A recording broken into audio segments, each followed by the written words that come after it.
ceramah kajian subuh pada pagi ini, yaitu Ustadz Asep Setiawan STHI. Yang kedua, kegiatan Ramadan di Masjid Kiai Jabatan sebagai berikut. Yang pertama, kajian jelang berbuka puasa mulai pukul 17 waktu Indonesia bagian Barat. Yang kedua, kajian jelang sholat tarawih oleh Ustadz Irfan Islam SHGMM. Yang ketiga, Tadarus Al-Quran setiap pukul 21 hingga selesai. Keempat, Masjid Kiai Jamaah menyelenggarakan iktikaf 10 hari terakhir dan sahur bersama. Ketiga, takbir Masjid Kiai Jamaah menerima penyaluran zakat fitri, zakat mal dan fidyah. Untuk perolehan infak tajil kemarin terkumpul sebanyak Rp20.500 dan perolehan infak tarawih sebesar Rp233.500, sehingga total infak yang terkumpul hingga hari ini sebesar Rp7.130.500. Terima kasih, jazakumullah khairan katsiran.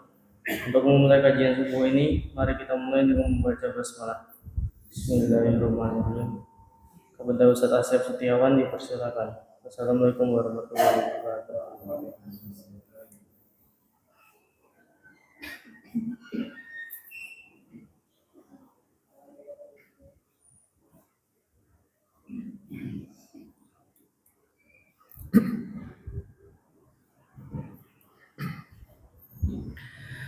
Bismillahirrahmanirrahim.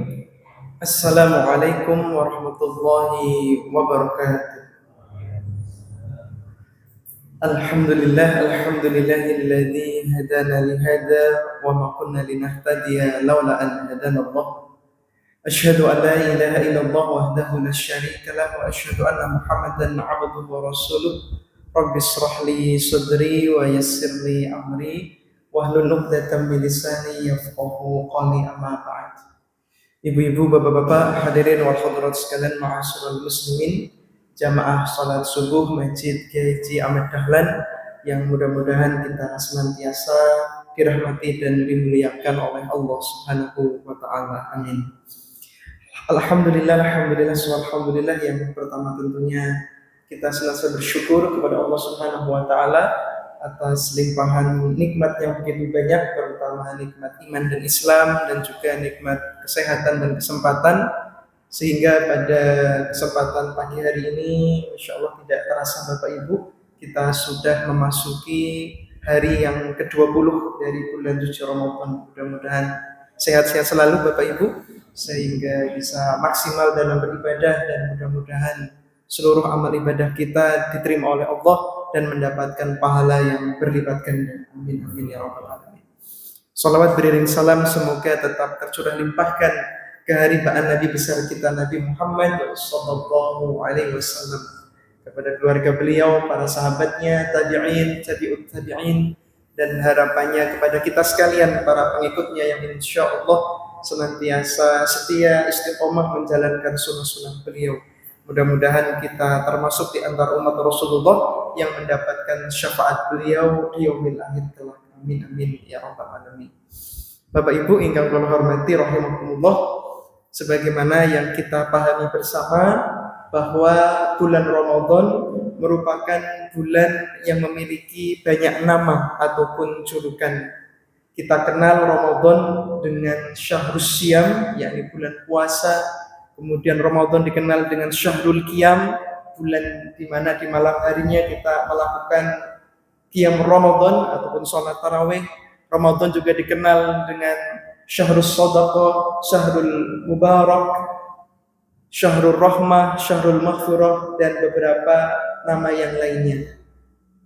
Salah satu di antara nama lain dari bulan Ramadan juga disebut dengan Syahrul Quran, yakni bulan Al-Quran Bapak Ibu. Karena di bulan suci Ramadan inilah Al-Quran pertama kali diturunkan oleh Allah kepada Nabi Muhammad SAW melalui malaikat Jibril. Bapak Ibu ingkang kula hormati rahimakumullah, hal tersebut ditegaskan oleh Allah di dalam Al-Quran surat Al-Baqarah ayat 185 yang tadi kita baca di rakaat kedua. Allah berfirman, a'udzubillahi minasyaitonirrajim, syahrul ramadhan alladzi unzila fihil Qur'an. bulan Ramadan yang di dalamnya diturunkan Al-Quran.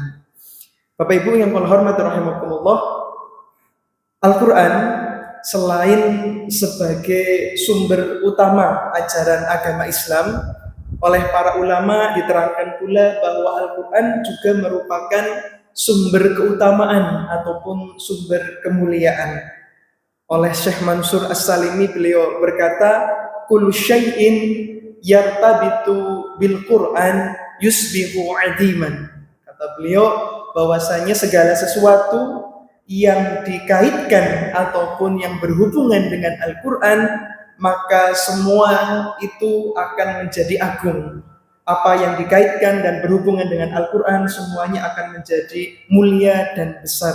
Hal itu tentu dikarenakan betapa besarnya, betapa mulianya Al-Quran itu sendiri. Kita kenal Bapak Ibu rahimakumullah, malaikat yang ditugaskan oleh Allah untuk mengirimkan wahyu Al-Quran, yakni sinten Bapak Ibu, malaikat Jibril. Maka malaikat Jibril pun kemudian menjadi malaikat yang paling mulia, bahkan pemimpin dari semua malaikat yang ada, yakni Sayyidul Malaikah. Nabi yang kepadanya diturunkan Al-Quran, diwahyukan kepadanya Al-Quran, yakni Nabi Muhammad SAW, maka beliau pun kemudian menjadi asraful anbiya, Nabi yang paling mulia, bahkan pemimpin dari para nabi dan rasul, Sayyidul Anbiya'i wal Mursalin. Kemudian bulan, di mana pada bulan itu diturunkan Al-Quran, yakni bulan suci Ramadan, maka bulan ini pun menjadi bulan yang mulia, menjadi pemimpin dari bulan-bulan yang ada, Sayyidus Syuhur. Kemudian malam, di mana di malam tersebut diturunkan Al-Quran, yakni malam Lailatul Qadar, maka malam ini pun menjadi khairul layali, sebaik-baik malam, di mana keutamaan dari satu malam ini lebih baik dari 1000 bulan, Masya Allah. Termasuk umat Bapak Ibu rahimahullah yang mana kepada mereka dialamatkan Al-Quran. Sinten Bapak Ibu? Yakni kita, umatnya Nabi Muhammad SAW. Maka kita pun dijuluki dengan khairul ummah, sebaik-baik umat. Pangapunten, sebagai pertanyaan buat kita sekalian, kinten-kinten kula lan panjenengan sakmenika sampun layak, sampun pantas untuk dikatakan sebagai khairul ummah, sebaik-baik umat, napa dereng Bapak Ibu? Dereng gitu. Karena syarat ataupun bukti kita ini termasuk khairul ummah, umat yang terbaik ataukah bukan, dilihat dari sejauh mana kedekatan kita dengan Al-Quran, sejauh mana interaksi kita dengan Al-Quran. Karenanya di dalam hadis yang diriwayatkan oleh Imam Bukhari, Rasulullah SAW bersabda, khairukum man ta'allamal Qur'ana wa 'allamahu. Rasulullah, sebaik-baik kita umatnya Nabi Muhammad adalah man ta'allamal Qur'an, siapa di antara kita yang belajar Al-Qur'an wa 'allamahu, lalu setelah menguasai Al-Quran tersebut, ia pun kemudian mau untuk mengajarkannya ataupun mendakwahkannya. Kalau ditanya tadi terkait dengan bagaimana ataupun sejauh mana interaksi kita dengan Al-Quran, tentu level kita genten-genten nih Bapak Ibu. Mungkin pangapunten ada di antara kita yang levelnya masih baru belajar membaca Al-Quran. Insya Allah bacaan Quran pun sampun lancar sedaya nggih Bapak Ibu. Nopo tesih grodal-gradul. Mboten nopo-nopo. Semisal bacaan Quran kita masih belum lancar, tetap harus bersemangat belajar Al-Quran, karena ketika kita bacaan Qurannya belum bagus dan berusaha untuk belajar memperbagus bacaannya, itu pun sudah masuk dalam golongan orang yang terbaik di antara umat Rasulullah SAW. Bagi kita mungkin yang bacaannya sudah lumayan, tingkatkan lagi kualitas bacaannya, belajar tahsin, belajar tajwidnya, belajar makharijul huruf, sifatul huruf dan seterusnya. Karena pangapunten Bapak Ibu, ketika kita membaca Al-Quran, sementara kita kurang memperhatikan bagaimana panjang pendeknya, sifatul hurufnya, mahorijul hurufnya, ya, maka bisa merubah arti. Ya. Misalnya pun pangapunten yang sering kita dapati di masyarakat, ya, ketika kita membaca yang sering kita baca di surat Al-Fatihah mawon, ya.